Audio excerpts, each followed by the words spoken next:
Class 12 math है और unit 8 है कॉनिक्स 1। ठीक है, सर्किल जिसमें हम स्टडी कर रहे थे। यहाँ एक एग्जाम्पल है, ये एक स्टूडेंट ने मुझे जो है वो पॉइंट आउट किया। ठीक है, तो पहले तो ऐसे स्टूडेंट्स के लिए मैं थैंक्स कहूँगा जो मतलब बहुत अच्छे से कीनली, जिसे हम कहते हैं तवज्जो के साथ तैयारी कर रहे हैं। ठीक है, और तैयारी का हर एस्पेक्ट कवर करने की कोशिश कर रहे हैं। ठीक है, तो ये एग्जाम्पल नंबर है 14, पेज नंबर है 230 केपीके बुक। अब ये कॉन्सेप्ट एक्सरसाइज में कवर नहीं है, ठीक है, इसीलिए ये रह भी गया था, तो अब इसको मैं लेक्चर में कवर कर रहा हूँ। Find the equation of the tangents. यहाँ जो वर्ड है वो ड्रॉन का वर्ड है। फ्रॉम द पॉइंट, यानी इस पॉइंट से टेंजेंट ड्रॉ किया जाता है। टू द सर्किल, सर्किल की इक्वेशन आपके पास मौजूद है। अब ये हमने जो कंडीशंस पढ़ी हैं वो थी एट। एट का वर्ड आता है तो इसका मतलब ये होता है कि पॉइंट सर्किल के ऊपर है। अब मैं इसको आपको बाय फिगर समझाने की कोशिश करता हूँ। ठीक है, तो हमारे पास जो इसकी फिगर बन जाएगी, ठीक है, हम उस पर बात करते हैं।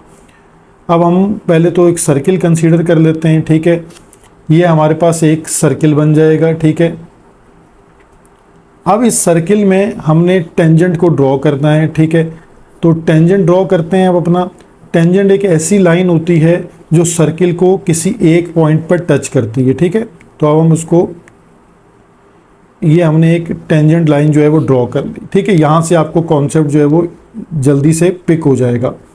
अब देखिए, ये हमारे पास सर्किल का सेंटर होगा और टेंजेंट और जो आपके पास रेडियल सेगमेंट होता है ये हमेशा परपेंडिकुलर यानी 90 डिग्री होते हैं। ठीक है, यानी ये परपेंडिकुलर डिस्टेंस होता है।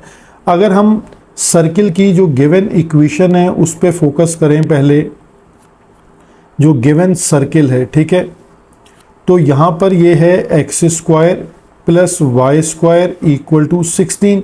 इक्वेशन को देखकर आपको ये पता लग रहा है कि ये आपके पास जब इसका सेंटर है वो 0,0 है। ठीक है, यानी हम इसको जब इसकी स्टैंडर्ड फॉर्म से कंपेयर करेंगे तो वो x square plus y square equal to r square, या इसको ए स्क्वायर से भी रिप्रेजेंट किया जाता है। तो यहाँ आर स्क्वायर इक्वल टू 16 हो जाएगा। By taking square root on both side r equal to 4 unit आपके पास इसका रेडियस बन जाएगा, यानी आर इक्वल टू यहाँ पर आपके पास 4 आ गया।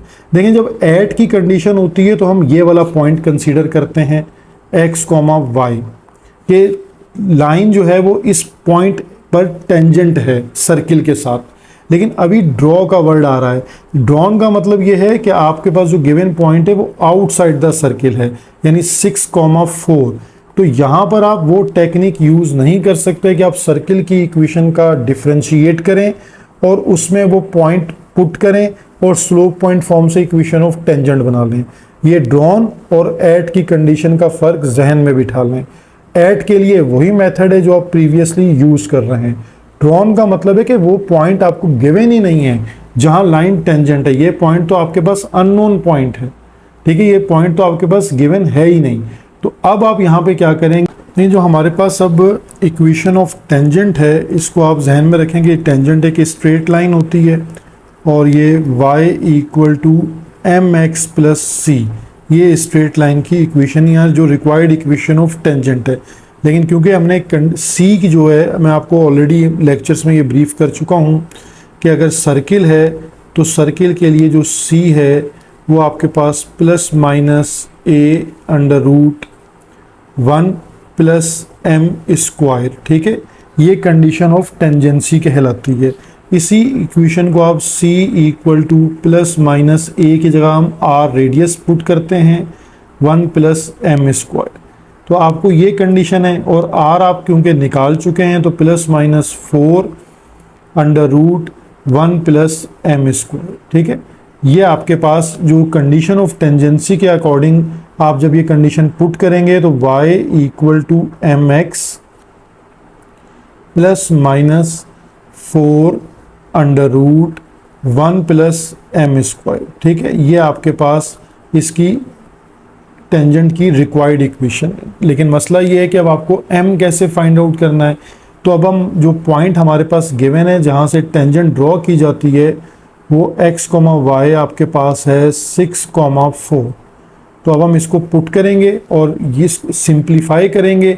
अब देखें हम इसको प्लस और माइनस दोनों के लिए अलग अलग सॉल्व कर लें या जस्ट इसको पहले प्लस के लिए सॉल्व कर लेते हैं, ठीक है। तो किसी एक पैटर्न को हम फॉलो कर सकते हैं, तो हम पहले इसको जस्ट प्लस के लिए जो है ना वो सॉल्व कर लेंगे, वहीं से जो m की वैल्यू आएगी वो अगेन लाकर यहाँ पुट कर देंगे। तो आपके पास y की वैल्यू आ जाएगी 4, ठीक है, m एज इट इज़ है और x की वैल्यू है 6 और जस्ट हम प्लस के लिए सॉल्व करेंगे 4 एज इट इज़ और under root 1 plus m square, ठीक है। अब ये हमारे पास आ जाएगी 4 equal to 6m plus 4 under root 1 plus m square. अब इस कंडीशन को हमने सिंप्लीफाई करना है, तो हम 4 माइनस 6m कर लेते हैं equal to just 4 under root 1 plus m square. अब यहाँ स्क्वायरिंग ऑन बोथ साइड करना होगा हमें, तो स्क्वायरिंग ऑन बोथ साइड करते हैं, तो 4 माइनस 6m का whole square equal to 4 under root 1 plus m square का होल स्क्वायर, ठीक है। तो हमारे पास लेफ्ट हैंड साइड पर a minus b whole square का फॉर्मूला एक्सपेंड हो जाएगा, a square minus 2a b plus b का स्क्वायर और राइट साइड पे 4 का स्क्वायर 16 होगा और अंडर रूट कैंसिल हो जाएगा 1 प्लस एम स्क्वायर। अब यहाँ 4 का स्क्वायर 16, 2 4 ज़ा 8 और 8 इंटू 6 हमारे पास आ जाएगा 48, तो 48m प्लस 6 का स्क्वायर हो जाएगा 36 एम स्क्वायर और यहाँ राइट साइड पे मल्टीप्लाई करें 16 1 ज़ा 16 प्लस 16 एम स्क्वायर, ठीक है। तो आपके पास प्लस 16 और माइनस 16 जो है वो देखें कैंसिल हो जाएंगे। तो अब आपके पास देखें जो एम स्क्वायर की वैल्यूज़ हैं वो एक तरफ शिफ्ट कर लेते हैं, 36 एम स्क्वायर और माइनस 16 एम स्क्वायर और ये minus 48 m as it is equal to 0। तो 36 माइनस 16 से हमारे पास रिजल्ट आ जाएगा 20 m square minus 48 m equal to 0। अब यहाँ से देखें हमारे पास कॉमन आ रहा है, अगर हम 4 और m को कॉमन ले लेते हैं तो 4 5 ज़ा 20 m एज इट इज़ और 4 12 ज़ा 48 और इक्वल टू 0। तो यहाँ से हमारे पास दो वैल्यूज़ m की बन जाती हैं, either 4m equal to 0 and 5m minus 12 equal to 0। तो ये फर्स्ट वैल्यू m की m इक्वल टू 0 हो जाएगी, स्लोप 0 हो जाएगा यहाँ पर और यहाँ से m की वैल्यू आपके पास आ जाएगी 12/5, ठीक है। तो हमारे पास जो 12/5 की वैल्यू आ जाएगी यही वैल्यू हम कंसीडर करेंगे, ठीक है।